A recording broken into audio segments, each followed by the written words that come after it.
In 1984, the Boston College biblical scholar Feem Perkins wrote, "The theological task of articulating the significance of resurrection for 20th century Christians still remains to be undertaken." Despite Perkins' own and many fine publications since then, her judgment still stands 35 years and more later, 2 decades into the 21st century.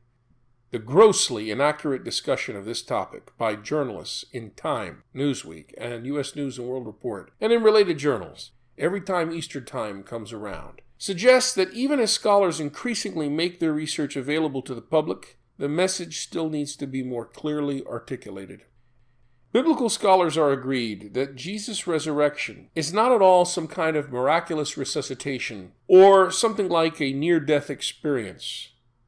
The real differences in the reports and interpretations of the evangelists and other New Testament authors make it quite clear that within the New Testament tradition, there is no single unified picture of resurrection.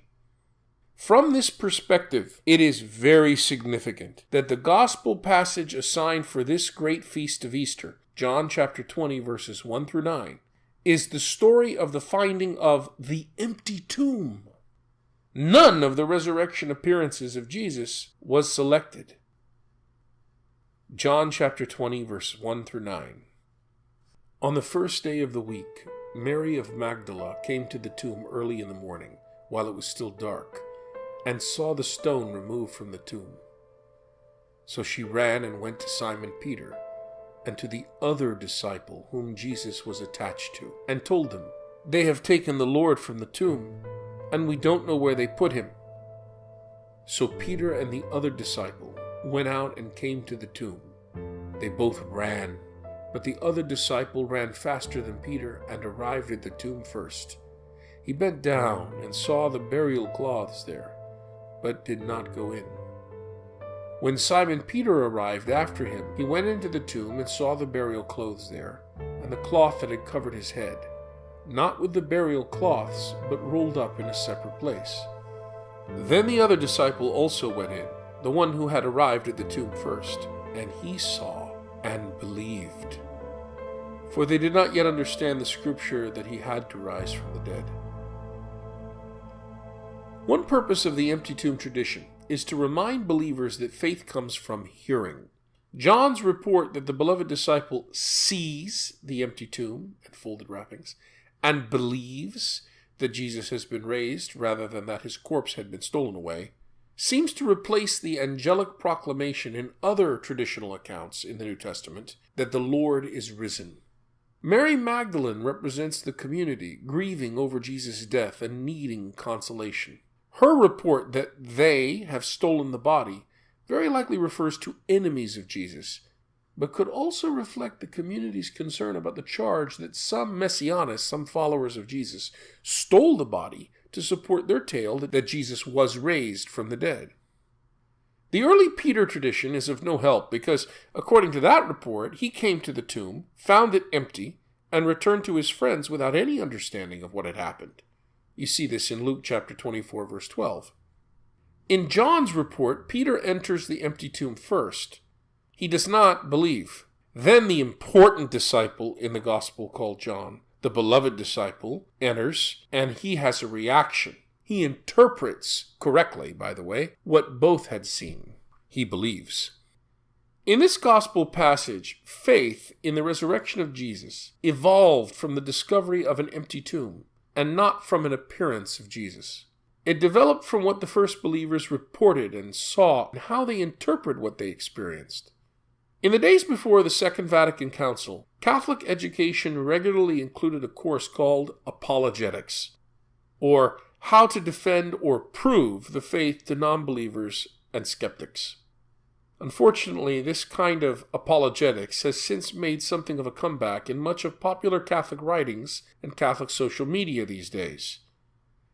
With such material, Catholics learn and memorize philosophical arguments to prove our beliefs, beyond the shadow of a doubt, including our faith that Jesus rose from the dead. But the new Pentecost of the Second Vatican Council unleashed wave after wave of fresh scholarship that improved our knowledge and demonstrated how overly simplistic our preconciliar apologetics was, and continues to be, in so much of popular Catholic media. Like Jesus always does, it shook up our triumphalistic mental idolatries. For example, new, better informed Bible translations that correctly rendered the passages that proclaimed that Jesus was raised by God from the dead surprised us. We'd never noticed that before. What do you mean God raised him? Jesus is God. Jesus raised himself. Was raised? That's the passive voice, as in someone else raised him. Biblically speaking, Jesus did not raise himself. The term for Jesus having been raised is used in the passive voice. Passive voice statements in the New Testament imply that God is the agent or doer. It is God who raised Jesus. Jesus did not raise himself.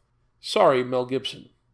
As our knowledge of the ancient world and its culture grew, and continues to grow, we realize that the Christian claims to have salvation in Jesus do not seem to satisfy the modern quest for meaning and well-being in a psychologically oriented and technologically blessed and cursed world. Perhaps one piece of the biblical record can help us.